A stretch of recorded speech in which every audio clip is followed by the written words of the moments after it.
Hello, I'm Cecilia Razek. Hello. I'm the co-founder of Slides with Friends, and I have with me today Michelle Muething, who is a crisis clinician trainer and consultant. So she basically helps other crisis clinicians understand what they need to do. Or Michelle, why don't you tell me exactly what you do? That's a tongue twister. Say that 10 times fast, right? Crisis clinician. Yeah, so I have been doing mobile crisis and co-response work for 24 years, and it is really exploding kind of in our field of mental health these days. So 3 years ago, I started my own business and I do consulting and training around the country and help teams that are forming. Be able to have a good platform of education for their new staff. And then teams that are trying to form, I'm doing some consulting with stakeholders in the community to help them figure out what their community needs, because every community is different. That's amazing. So, what are the people that you're teaching doing? What are they? What is their work, and how are you What is helping their them work? do? It's kind of it's kind of fascinating. So in the world of mental health, people just think mental health is mental health is mental health, right? I go to grad school to do mental health. But 3 years ago, 988 really got pushed to the forefront, and a lot of people are hearing about 988 across the country. And tell people what that is. Yeah, so 988 is the federal government's way to have a three-digit number for behavioral health or mental health emergencies that takes law enforcement and EMS out of the response. And so the goal is that if you're suicidal or you're having a mental health crisis, you get a mental health person and not a law enforcement officer or a paramedic. Which seems like it So would make a lot of sense. it's amazing, right? It's amazing. But like I said, mental health is not mental health is not mental health. Most of us go to grad school in the world of mental health to learn how to be a therapist. And therapists don't typically see people underneath bridges or in a park or in their own home. Usually you come to us. And so this new world of 988 is sending mental health folks out into the community to come sit in your own living room, and they're not trained to do that. So, because it is something I have had the great fortune of doing for so long, just by default of my relationships and who I've worked for and who I've partnered with, I have a pretty unique skill set and I am traveling and teaching. So I think that brings us all the way to what we're doing and talking about here, which is how you are using Slides with Friends to make your work better, easier. So first, tell me what kind of issues you were having, what you were looking for when you went and found Slides with Friends. What kind of problems were you solving? I was killing a lot of trees, first and foremost. I was just, and in my own town, if I go to a class, I can make 60 photocopies and walk into a room. But then I started traveling, and it's kind of hard to carry 30 pounds of paper in a suitcase. And so I was trying to find a quick and easy way rather than just, I did a conference 3 years ago and I had 127 people in my room. And I felt like I was constantly going, by a show of hands, how many? By a show of hands, how many? Or I was handing out paper and then collecting it. And then I have these mounds of paperwork that I just don't know what to do with. And so I was getting ready to go to a new conference, and I really wanted to not travel with all this paperwork and get immediate feedback.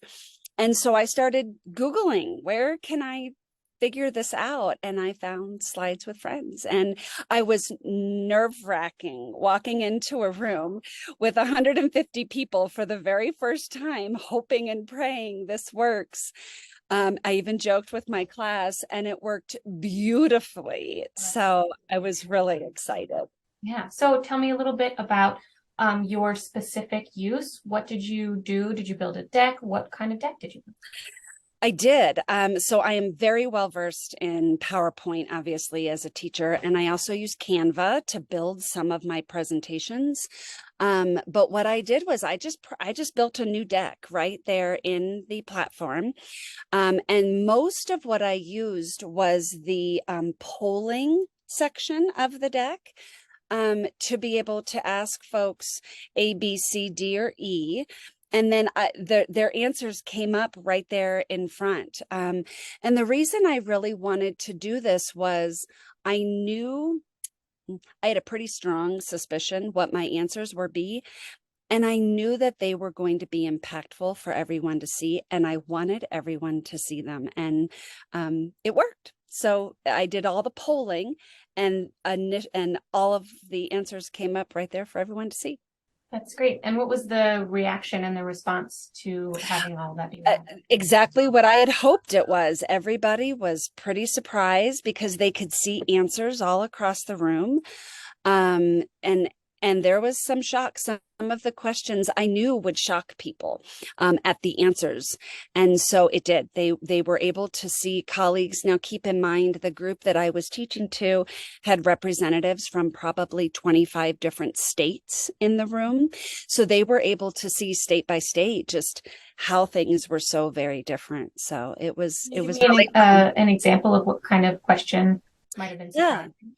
So, for example, this is a very new field, mobile crisis and co-response. So, one of the questions I asked was, how many of you have policies and procedures in your teams? Yes or no?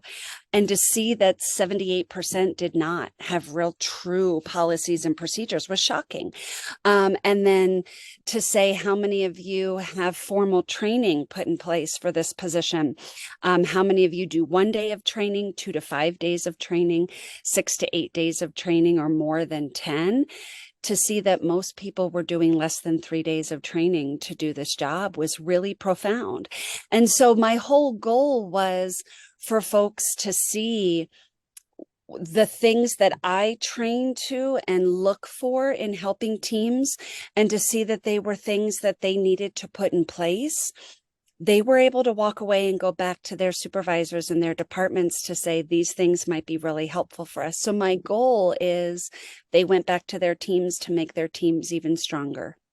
That's amazing. And kind of getting that live poll and the real pulse on it made everyone understand where they stood Yeah, within that group too. yeah, very much, very much. So you found it helpful to kind of just display those responses right off the bat. Yep. Yep. And it was really neat because I get a little nervous because at the bottom they can add little emojis throughout the thing.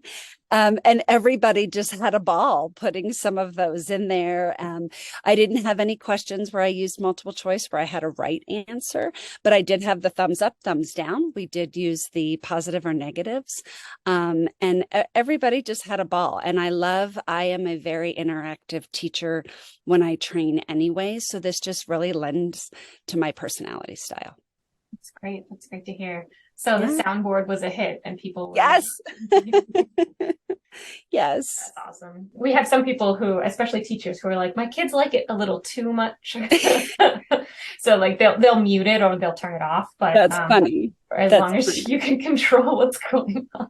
It was fun. I was in a room of law enforcement officers, paramedics, and mental health workers. So we So some took advantage serious of the people. fun. Uh-huh. We took advantage of the fun. You But have I'm to just wherever you sitting can. here. I'm sitting here getting ready to do my second deck, and I feel much more comfortable. I can get in and maneuver and navigate. But I got to tell you, I am not the most tech savvy person, and it was super simple to navigate and put together and test out even. And again, I'm pretty wary doing something in front of a group for the very first time, and I was pleasantly surprised. So it's great. So you were able to just kind of drop in and figure it out as you went along. Mm-hmm. Mm-hmm. And again, if you, even being the most inept at technology, it's really super simple finding. I even asked you finding the bold and the italicized for your wording. I got a little nervous because there's placeholders for logos, but when you make it live, it all disappears. So it all works really well. And the QR code, I was afraid it was going to get up there and no one was going to be able to scan it, and it worked beautifully. Great. I'm so glad to hear it, and it worked well. Yeah. And people had fun. I think that's the most important part. So Yeah. overall, would you say that it increased engagement? It increased the feedback that you were getting from your audience? It did. It did. And the fact that I can go back and pull that data later is another thing that's really useful for me. I'm a data person, so I want to be able to keep the answers I get for things, and it's not in a stack of paper that I have to manually enter into an Excel spreadsheet. It's already in an Excel spreadsheet. It's already in an Excel spreadsheet. Yep, it was perfect. That's great. Yep. Anything else about the event that you wanted to share? No, it was a successful event. I will definitely use this in the future. And I will also use it in my Zoom meetings. Now that I know that it's so super simple, I can incorporate it into Zoom meetings, which is really nice to be able to pull interaction when you've got people on a computer so they don't just hide behind a screen. Yes. And So those that blank screens with no cameras on can really be scary. do not like just staring at a black and white name on a screen. No. So this is useful. It gets people, and the bar to entry is low, so it doesn't feel scary for the participant too, where they can 100%. just participate without having to venture too much. You betcha. You betcha. No, I joked standing in my presentation, this is the best expense I've had this year so far. So it was perfect. And everyone laughed and joked and loved doing it. So yes, the engagement is probably the best piece of it. Particularly, again, it fits my personality style. But if folks are really looking to be able to get into teaching or be able to get into public speaking, if you're not well versed in this, it's difficult to stand up in front of a room of people and talk. This really can break the ice. It can make people laugh and smile. And the minute someone laughs as a presenter staring at a bunch of faces staring back at you, it can sure break the ice for you and make it easier. Wonderful. Yeah. Large groups, it's a scary prospect. So this is kind of a cushion in a way where you don't have to, you're not there by yourself in a way. Yeah. Yeah, very much, very much. And again, the minute people smile, you're more at ease. So it's a good way to get going if it's something people are looking for. Yeah. Excellent. I'm Beautiful. so glad that you enjoyed it and it worked for you. And I hope you told me when we were coming in that you were working on your next deck. So I hope they all go just as well as that first one. Yeah, thank you. Me too. I'm sure they will, especially they'll go quicker this time. Yeah, you build faster. Now that I know what I'm doing. Awesome. Well, thank you so much, Michelle. It was wonderful to chat with you, and I'm so glad that your group benefited from the tool. Yeah, thank you, Cecilia. It's been great. Thanks so much. Bye.